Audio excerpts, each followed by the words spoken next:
As we gather in the presence of God, I acknowledge the traditional custodians of the land upon which we meet.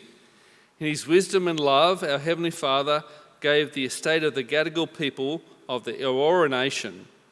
Upon this land, they met for generations till the coming of the British settlers. As we continue to learn and to live together on these ancestral lands, we acknowledge and pay our respects to their elders, past and present, and pray that God will unite us all in the knowledge of his Son, in whom all things were created, in heaven and on earth, together, whether visible or invisible, for all things have been created through him and for him. The existence of the city of Sydney and its foundations and growth is all a consequence of what occurred from the beginning of white settlement when the Aboriginal people were dispossessed of their land. The first people of this nation possessed the resources on which the Sydney and the nation was built. In the earliest years of Sydney, the Aboriginal presence was visible, but the sad reality is that over time, the Aboriginal people have been treated inhumanely, the consequences of which are yet to be resolved.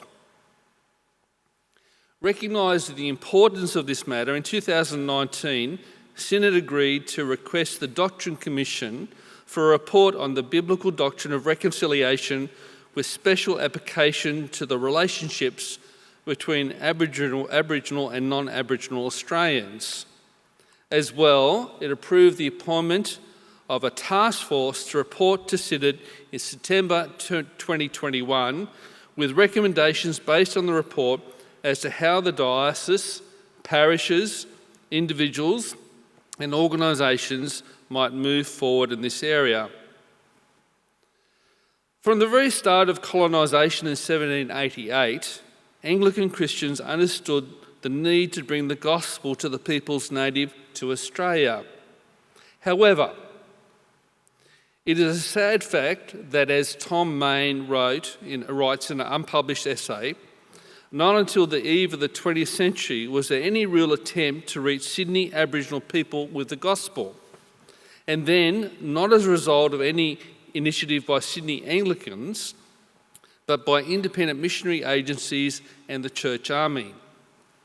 Dr. Keith Cole, highly respected missionary pastor and historian, wrote of Anglican attempts to minister to Aborigines across the intervening years.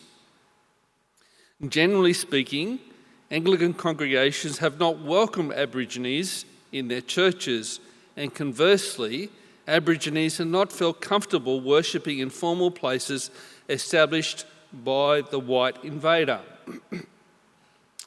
There is a little understood truth about how many Aboriginal people perceive Anglicanism. Philip Miles, presently a pastoral worker with the Shoalhaven Aboriginal Community Church, says, "There are inbuilt cultural aspects to Anglicanism which I believe will always make Indigenous ministry by Anglican churches more difficult than it might be for less hierarchical denominations or interdenominational missions." Acknowledging these observations, the Diocese of Sydney has actively engaged in taking the gospel to the First Nations people within the geographic boundaries of the diocese in the second half of the last century. In 1973, Bishop John Reid agitated vigorously for the commencement of a ministry to and by Aboriginal people in Redfern with Pastor Bill Bird's commission for ministry centred at St Paul's Centre in George Street, Redfern, later known as Crossroads. As part of the parish of Redfern for many years, it was home to a congregation, and the ministry led to the development of many Aboriginal pastors. In 1996, Synod took a significant step in establishing the Sydney Anglican Indigenous People Ministries Committee, which we'll refer to as the Indigenous Committee, the descendant of a task force on Aboriginal ministry set up by Archbishop Harry Goodhue. Synod set up a trust fund, then $1.2 million, to be annually increased by the injection of 1% of the Synod income, to enable the Indigenous Committee to do its work. Synod should note that the Indigenous Committee requires a majority of Aboriginal Christians to be appointed by the Archbishop to its membership and a majority of Aboriginal members to approve any committee directions. Since then, the Indigenous Committee has been responsible for the commencement of a joint Anglican Presbyterian ministry at Tregear, Mount Druitt Indigenous Church, the Macarthur Indigenous Church at Campbelltown, and the Shoalhaven Aboriginal Community Church in Nowra. The Indigenous Committee has assisted with ministers' financial support, but its meetings have consistently been a forum for networking, relationships, and encouragement. Alongside these ministries' work has grown the parish of Glebe. Alongside these ministries' work has grown in the parish of Glebe, and under the oversight of evangelism and new churches at Living Water Fellowship in Redfern. Though small in numbers, as a diocese, we continue to encourage Aboriginal students to train at Anglican Deaconess Ministries, Youth Works College and Moore College. Links between the Indigenous churches and other churches and ministries have more recently developed, and some of our diocesan schools have established Aboriginal campuses. The Indigenous Committee has worked hard at developing a partnership model between Indigenous churches and it supports in local parishes.